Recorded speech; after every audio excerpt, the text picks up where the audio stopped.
है, आपने पत्र भी लिखा है, मध्य प्रदेश के एक विश्वविद्यालय से ये पूरा मसला सामने आया, तो ये किस तरीके से हुआ है ये पूरी घटना? देखिए, ये लगातार मेरे संज्ञान में ये बात आ रही थी, और चूंकि मैं एक चिकित्सक भी हूँ, और जब हम लोग मेडिकल कॉलेज में पढ़ा करते थे तो बड़े व्यापक घोटाला और ये सब के कारण कई बार हम देखते थे कि जो अयोग्य छात्र हैं हमारे बीच में आके चिकित्सा जैसे उच्च शिक्षा की पढ़ाई को कर रहे हैं। ये संज्ञान में मामला आया कि जो यूनिवर्सिटीज जो तमाम खुली हुई हैं, केवल सर्वपल्ली राधाकृष्णन जिसकी डिग्री अभी मेरे नाम से आई है उसकी बात नहीं है, और भी बहुत सारी यूनिवर्सिटीज हैं, ये लगातार जो फर्जी डिग्री देने का काम ये अनवरत जारी रखे हुए हैं, जिससे जो योग्यता वाले जो छात्र हैं उनके साथ कहीं ना कहीं अन्याय हो रहा है, और जो अयोग्य छात्र हैं वो कहीं इंजीनियर, कहीं क्लर्क और कहीं बैंक में मैनेजर बनकर बैठे हुए हैं। और निश्चित रूप से जो योग्य लड़के हैं वो अपने योग्यता के बाद भी मजदूरी करने के लिए या फिर बेरोजगार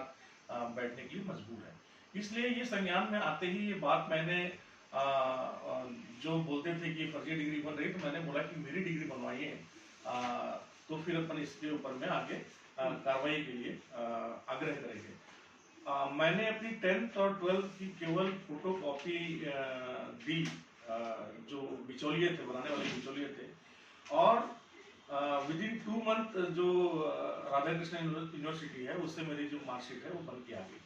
मार्कशीट बनने के आने के बाद मैंने उसकी वैधता की, और अब उस यूनिवर्सिटी से बना है कि नहीं बना है, मैंने यूनिवर्सिटी को चिट्ठी लिखा और उस मार्कशीट को प्रेषित किया, लेकिन वहाँ से कोई जवाब नहीं आया, बल्कि उनके कोई जो यूनिवर्सिटी के जो कर्मचारी थे वो आगे क्या है मामला, उसको बीच में ही मतलब रफा दफा करने की कोशिश की। लेकिन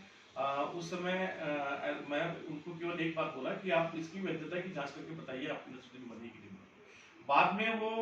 एक लेटर मुझे लिखे कि ये उनकी यूनिवर्सिटी से ये मार्कशीट नहीं बनी है, तो मैंने ये बोला कि अगर ये मार्कशीट आपके यूनिवर्सिटी से नहीं बनी है तो इसकी FIR कराइए। मैंने जो माननीय शिवराज सिंह चौहान जी हैं, जो मध्य प्रदेश के मुख्यमंत्री हैं, व्यापम कितना बड़ा घोटाला हुआ था मध्य प्रदेश में बताने की जरूरत नहीं है।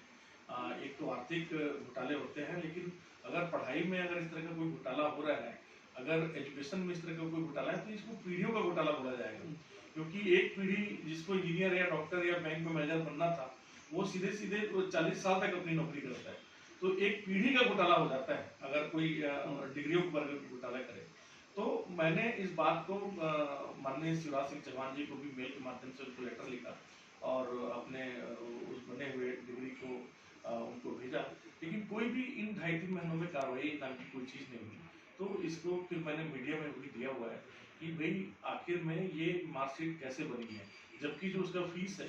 वो भी उनके बैंक अकाउंट जो है, जो उस यूनिवर्सिटी का बैंक अकाउंट है उसके नाम से उसकी रिसिप्ट है। तो आखिर में अगर बैंक में आपने पैसा लिया है, आपने फीस लिया है, फिर आपने मार्कशीट दिया है, तो ये क्या चक्कर है? ये क्या लगता है आपको कि व्यापक स्तर का ही घोटाला है? आपने बताया आज निश्चित रूप से देखिए व्यापक स्तर से बड़ा घोटाला है, क्योंकि इतनी सारी यूनिवर्सिटीज हैं, प्राइवेट यूनिवर्सिटीज हैं, और इस तरह से अगर गोरख धंधा कर रही हैं और डिग्री बांटने का काम कर रही है, तो आप सोचिए कितने बड़े पैमाने पर ये गोरख धंधा काम हो रहा है। क्योंकि बहुत सारी जो नौकरी है केवल इन मार्कशीट के बेस पे और उनके मार्क्स के बेसिस पे नौकरियां मिलती है। तो निश्चित रूप से मुझे लगता है कि ये एक बड़ा जो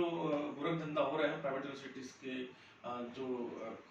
इनको शहर क्यों कौन दे रहा है? मध्य प्रदेश में इस तरह की घटना सामने आई। निश्चित रूप से बिना किसी बड़े शहर के तो ये काम हो नहीं सकता। इसलिए मैं ये चाहता हूँ कि माननीय जो मुख्यमंत्री हैं मध्य प्रदेश के, और जहाँ भी इस तरह की घोटाले हो रहे हैं, तो इसकी एक बड़ी कोई जांच हो, कोई न्यायिक जांच हो, कोई CBI की जांच हो, कोई SIT बना के जांच हो, और इस जांच के बाद अगर जो भी फर्जी लोग हैं उनके ऊपर बहुत कड़ी कार्रवाई हो, सख्त कार्रवाई हो, जो UGC है वो इनके ऊपर कार्रवाई करे, और इस तरह का काम ना हो, क्योंकि जो हमारे युवा हैं, जो हमारे जो बच्चे हैं, जो हमारे छात्र हैं, उनके साथ कोई अन्याय ना हो। आप आगे क्या करेंगे? अभी तो मैं इंतजार करूंगा कि इसके बाद मतलब क्या संज्ञान ले रही है, और किस तरह की जांच बैठा रही है, और उसकी जो वैधता की जांच हो जाए, उस प्रमाण पत्र की जांच हो जाए, और इसके बाद अगर उसमें सच्चाई निकलती है और कोई कार्रवाई नहीं होती, तो निश्चित रूप से इसके ऊपर आगे भी अपन संघर्ष करेंगे अपने छात्रों के लिए, अपने युवाओं के लिए।